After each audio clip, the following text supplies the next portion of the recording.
You ever been in a room where time just stops? Where one moment flips everything you thought you knew upside down?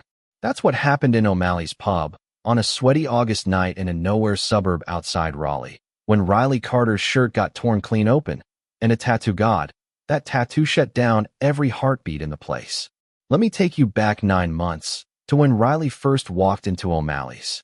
She was 35, 5'7", lean like a coiled spring, the kind of build that makes folks think delicate, until they catch her eyes sharp, scanning exits, hands, faces, every 30 seconds, like she's still in a war zone. She wasn't fragile, not by a long shot. Riley was a ghost, though, carrying a past she kept locked up tighter than Fort Knox.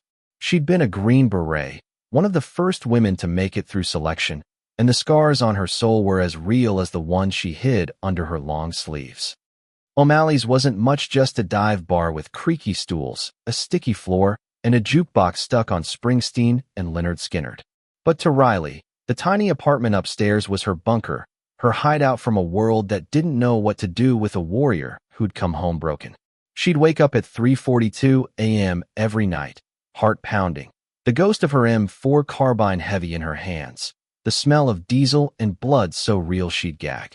She'd learned to choke her screams into her pillow, to breathe in time with the hum of traffic outside until the desert faded back to North Carolina. Pat O'Malley, the 67-year-old owner, a Marine vet from Desert Storm, saw something in her silence when he hired her. He didn't ask questions, didn't need to. Some stories you read in the way someone moves, like how Riley always kept her back to a wall, or how her fingers found the balance point of every glass she polished, like it might need to be a weapon. The regulars noticed her too, how she sliced limes with a precision that wasn't about bartending, it was about survival. That girl's seen things, Pat's wife, Maureen, would whisper, and nobody argued. But every Thursday at 9 p.m., the air in O'Malley's would shift, like a storm rolling in. You'd hear the Harleys first, a low growl that rattled the windows, and the place would clear out, couples remembering errands, drunks suddenly sober enough to pay and bolt. The Iron Reapers Motorcycle Club on Thursdays had for 4 years, ever since Caleb Hawk Lawson decided Pat's bar needed protection. Pat would slide an envelope with $600 across the counter, his hands steady but his eyes tired, and Riley would watch, jaw tight, knowing some fights you don't pick, not yet. Caleb was a piece of work, 6'2", all muscle and menace, tattoos snaking up his arms like a rap sheet in ink.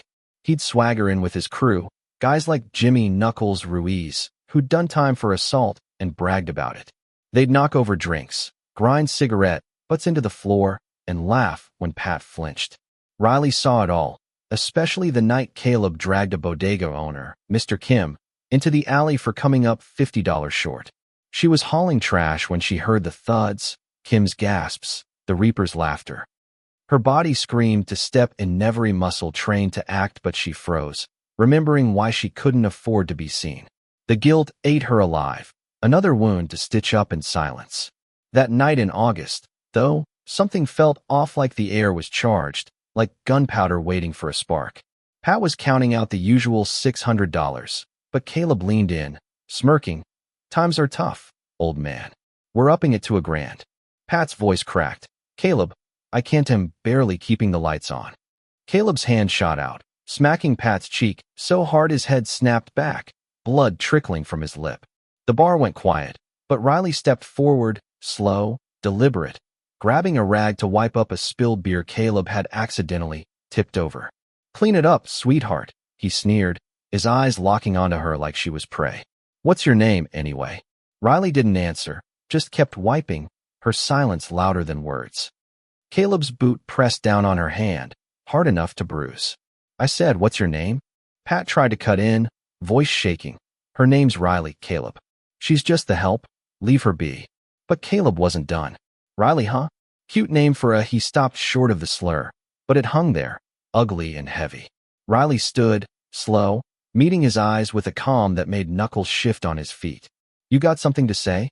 Caleb taunted, shoving Pat again, sending bottles crashing behind the bar. Glass mixed with whiskey on the floor, and Riley's posture changed just a fraction, but it was like a rifle bolt sliding into place. "You don't solve problems like that," she said, her voice low. each word carved from stone. The bar froze. Caleb's face twisted shock, then amusement, then fury. You telling me how to run my show? He stepped closer, towering over her. Do you know who I am? Riley didn't blink. I know exactly who you are. What happened next was like a match hitting gasoline. Caleb lunged, all 230 pounds of him, aiming to slam her into the bar. Riley moved like water slipping aside, using his weight against him. He crashed into a table, wood splintering like it had been hit by a truck. The Reapers surged forward, but Riley grabbed a jagged bottle, holding it like she'd trained with knives in places darker than this bar. Stay back, she said, and her voice God. It was like a general's, steady, undeniable. Even Knuckles hesitated. Caleb scrambled up, face red with rage, and came at her again. This time, she didn't dodge. She met him head-on, her elbow cracking into his chest, her knee finding a nerve in his thigh. He staggered, gasping, and then his hands caught her shirt, ripping it as they grappled. The sound of tearing fabric was like a gunshot. And there it was her back, bare under the flickering lights, a green beret tattoo sprawling across her skin, a dagger, 3 lightning bolts, and the words SGT Riley Carter, Bronze Star, Afghanistan, 2018 to 2021. Below it, inked dog tags within memory etched in stark letters. The bar went dead silent. Even the jukebox seemed to hold its breath. Caleb froze, his hands dropping like they'd been burned. Knuckles, who'd done a tour in Fallujah, whispered, "Holy shit, she's Special Forces." The room shifted. Caleb tried to laugh it off, his voice cracking. What? Pat's got a broken soldier girl pouring his drinks. That star just means you got lucky and lived. He circled her, taunting. Bet you see their faces at night, don't you? The ones you let die. Riley's hands shook not from fear, but from something deeper, a flood of memories she'd buried. Kandahar, 2020. Her convoy hit. The Humvee flipping, Private Larson screaming as she dragged him to cover, shrapnel tearing through her shoulder.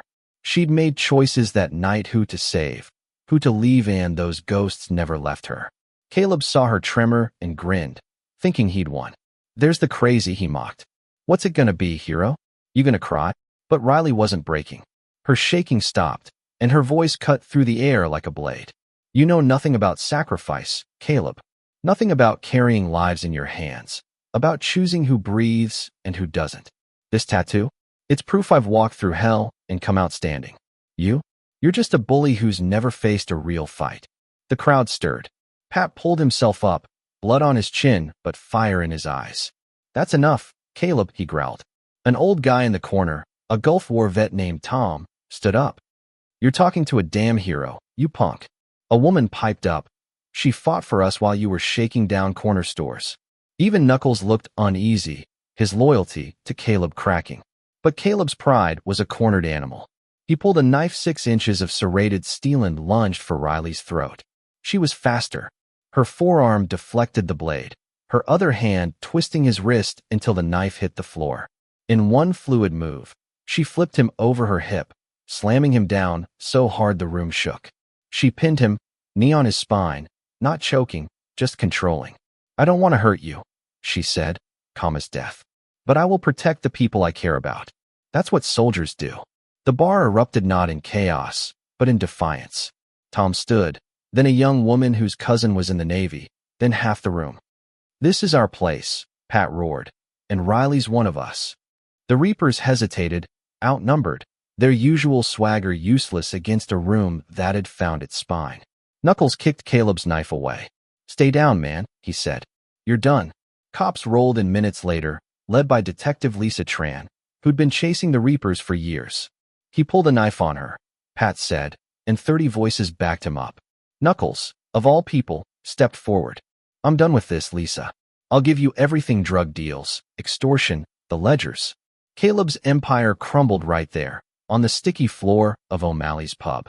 By morning, Riley's story was everywhere. Green Beret bartender takes down biker gang, trending on X, shared by vets, activists, anyone who'd ever felt pushed down.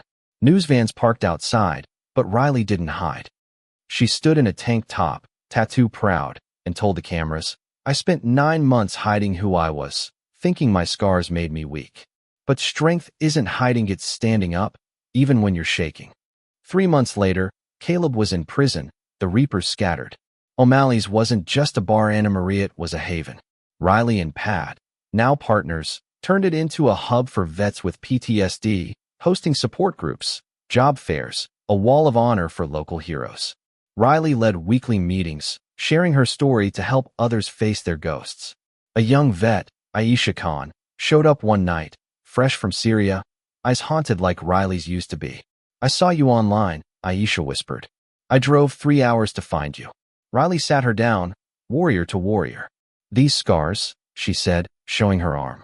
"They're not weakness. They're proof you survived." The ripple effect was unreal. O'Malley's model went national, with Riley consulting for veteran programs across the country. She testified before Congress, her tattoo peeking out from her blazer, telling them, 22 vets die by suicide every day, not because they're weak, but because they're alone. We can fix that. Her plan passed without a single no. Back at O'Malley's, Riley still pours drinks on Thursdays, because sometimes the biggest battles are won one conversation at a time. Aisha's leading groups now, and new faces show up every week, carrying wounds but finding hope. Above the door, a new sign: O'Malley's Pub Veterans Welcome, no one fights alone. But here's the thing, courage like Riley's, it's not just about one night or one fight. It's about what happens after. Can one person's stand really change a whole community? Or is it just a spark that fades? What do you think? When's the last time you saw someone stand up like that? And what did it change? Drop it in the comments. And let's talk about what real strength looks like in your world.